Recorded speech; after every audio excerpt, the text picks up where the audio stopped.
Bonjour à tous, on est de retour dans le métro. We're back in the underground. And I've just spotted a lovely poster about a French play. Oh, alors, on regarde le poster? C'est cool, les deux acteurs. Hein? Alors, en rouge, regardez ce qu'il y a en rouge. Mon père avait raison. Je répète, mon père avait raison. My father, bravo, was right. Uh-huh. Now, first of all, let's have a look at avait. It's from the verb avoir, but it's an AIT ending. It's the imperfect. Yep, okay. Juste un petit moment, Pierre-Benoît. Before we go any further, let's take a look at the imperfect tense. It's nice and easy, so don't worry about this tense. As Pierre-Benoît said, the imperfect is used to talk about what used to happen, or indeed about what was happening when something else interrupted it. We'll come back to that another time. To form the imperfect, you go to the nous form of the present tense and take off the ONS. So let's take a regular verb to begin with, danser, to dance. The nous form of the present tense is nous dansons. Take off that ONS ending and then we'll add the appropriate endings for the imperfect tense. So this gives the following pattern of the verb. Je dansais, tu dansais, il dansait, elle dansait. Nous dansions, vous dansiez, il dansait, elle dansait. So I was dancing, or I used to dance. You were dancing, you used to dance. He or she was dancing, or used to dance, and so on. Now, the really nice thing about the imperfect tense is that, wait for it, there aren't really very many irregular verbs. At least if you know how irregular verbs are conjugated in the present tense, then you can go straight to the nous form of the present tense and form the imperfect from that. Avoir is one of those verbs. It's irregular in the present, j'ai, tu as, il a, elle a. But if we go to the nous form of the present tense, what do we get? That's right, it's nous avons.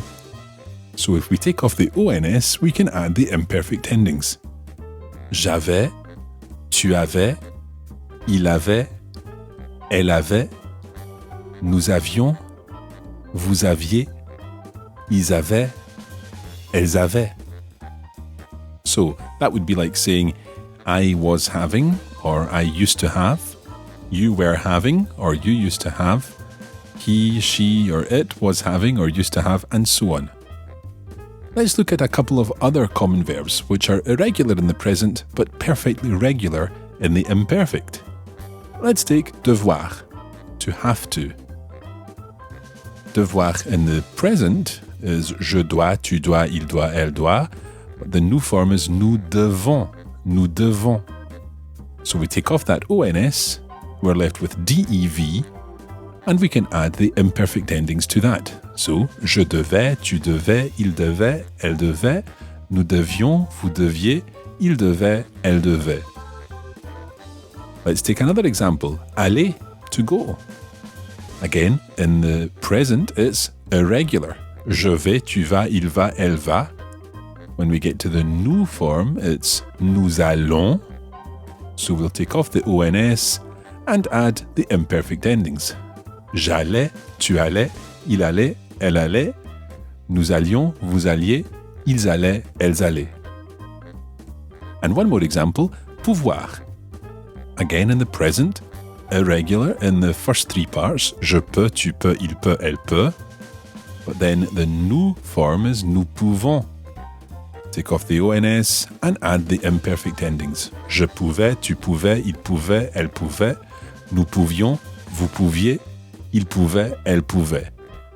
Now you'll remember that I said that most verbs are regular in the imperfect tense. Well, believe it or not, there is only one verb in the entire French language which doesn't follow that rule, and that's être.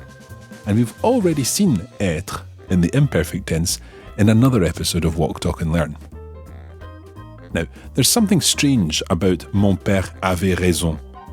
Pierre Benoit has said that it means my father was right. But as we've seen, avait doesn't mean was, but it means had or was having or used to have. In fact, the phrase avoir raison means to be right, but we could literally translate it as to have correctness. There are a number of these avoir expressions in French. Pierre Benoit will tell you about them now.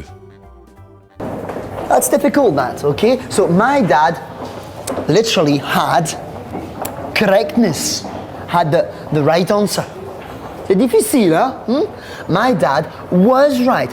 Avoir raison. Now, avoir plus something that follows, okay, is used a lot in French with easy expression, daily routine expression. For example, avoir chaud. So, to be hot, to be warm. Avoir froid, comme aujourd'hui. Okay, to be cold. Avoir faim. To be hungry. Avoir soif. To be thirsty. But here you've got avoir raison. It's more difficult, okay? To be right. If you were going to say avoir tort, to be wrong. J'ai raison. I'm right. J'ai tort. I'm wrong. So these expressions are very common in French, but they're a little bit tricky to deal with because you have to change the way you think and almost translate them into strange English like to have correctness and so on. Let's just run through the examples Pierre Benoit has spoken about. Avoir raison, to be right. Avoir tort, to be wrong.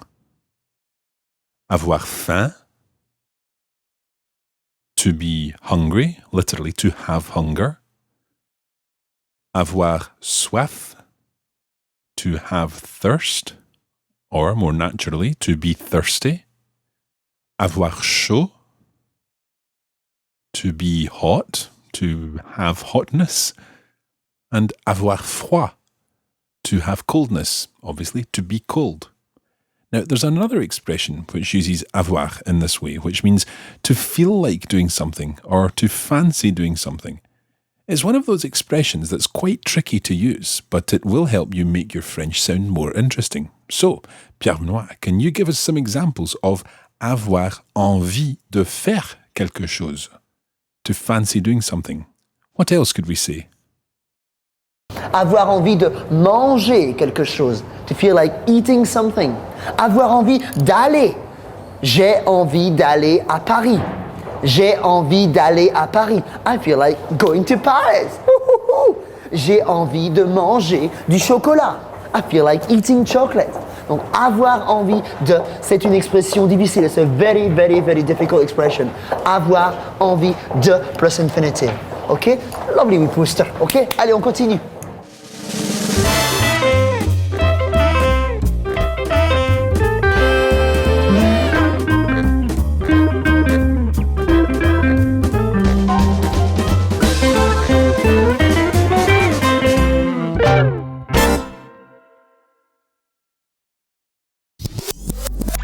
This podcast was brought to you by the Radiolingua Network. Find out more at www.radiolingua.com.